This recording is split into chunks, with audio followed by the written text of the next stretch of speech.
Continuemos con los ejercicios de Hopital.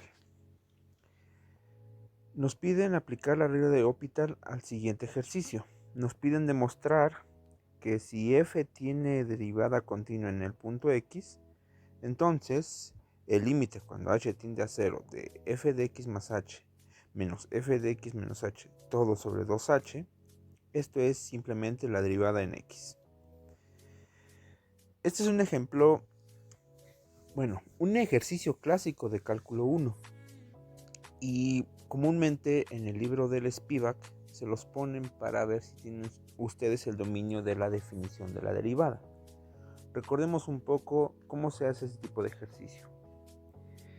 Por definición, tenemos que la derivada de f en punto x es igual al límite cuando h tiende a 0 de f de x más h menos f de x sobre h. Por otro lado, también en vez de usar la letra H usamos otra letra, por ejemplo M, tenemos exactamente lo mismo. Si se dan cuenta es exactamente lo que habíamos dicho, pero en vez de H ponemos M. Si hacemos un cambio de variable y llamamos H igual a menos M, tendríamos por un lado que si M tiende a 0, entonces H va a tender a 0. Y sustituyendo M donde aparezca poniéndolo como h, tendríamos que f' de x es igual al límite cuando h tiende a 0 de f de x más menos h menos f de x sobre menos h. Simplificando cuentas, tendríamos que esto es simplemente el límite cuando h tiende a 0 de menos f de x menos h más f de x todo sobre h. ¿Qué es lo que hicimos? El signo que tenía en el denominador menos h lo distribuimos en el numerador.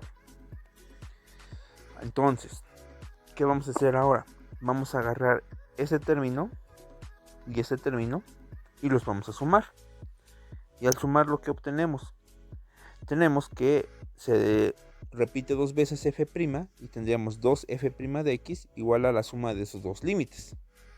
Ahora, como cada uno de estos límites existe por ser la definición de la derivada, podemos aplicar el límite de la suma de ambas, porque existen, es decir, esto. Ahora, si ustedes se dan cuenta, en este caso este se va a eliminar junto con este y simplemente nos va a quedar dos veces f' de x de ese término. Si se dan cuenta, ya casi terminamos. ¿Por qué?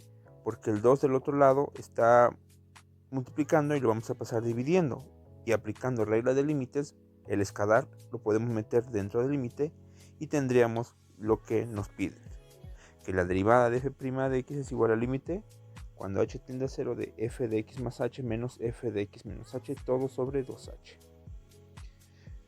Ahora sí hacemos lo que nos piden, usar regla del Hopital. ¿Cómo la hacemos? Primero vamos a definir una función en términos de h como la suma de esas dos que están ahí, una con f de x más h y otra menos f de x menos h.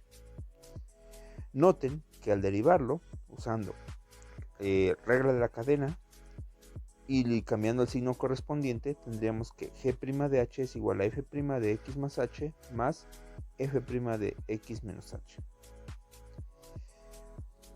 Ahora sí, por la regla del Hopital, tenemos que nuestra igualdad inicial, el límite cuando h tiende a 0 de f de x más h menos f de x menos h todo sobre 2h, recuerden, esto lo estamos definiendo como g de h, esto va a ser simplemente el límite de las derivadas de cada uno, tanto del numerador como del denominador.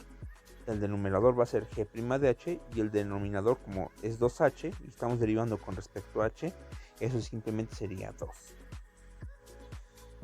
Entonces, ahora usamos nuestra hipótesis que tenemos. Nos dicen que nuestra derivada es continua en x. Usamos la definición de continuidad que se ve en cálculo 1. Tenemos que, si calculamos el límite de la derivada de f de x más h cuando h tiende a 0, esto es, porque usamos la definición de continuidad, f' de x. Haciendo lo mismo pero con el signo negativo, obtenemos lo mismo. Entonces, usando lo que tenemos aquí arriba, esto, tendríamos que el límite de g' de h entre 2 cuando h tiende a 0, simplemente es el límite cuando h tiende a 0 de f' de x más h más f' de x menos h entre 2. Como este existe, podemos aplicar el límite por separado, es decir, el límite de f' de x más h cuando h tiende a 0 más el límite de f' de x menos h cuando h tiende a 0. Todo eso sobre 2. Por lo que tenemos ahí arriba, cada uno es f' de x, y como es el doble, se cancela con el 2 de abajo y tendríamos que f' de x es esa igualdad. Por lo tanto, como esto era igual a esto y esto es igual a esto, por transitividad tenemos que el límite de f', el límite de f de x más h menos f de x menos h entre 2h cuando h tiende a 0 es igual a f' de x. Para ese tipo de ejercicios recuerden muchos conceptos que se vio en cálculo de 1, cómo se ve la continuidad en un punto mediante límites, mediante la definición de epsilon y deltas. Es como un recordatorio de lo que ustedes ya vieron en cálculo 1. En el siguiente ejercicio, el inciso B que todavía no está anotado, vamos a hacer algo semejante.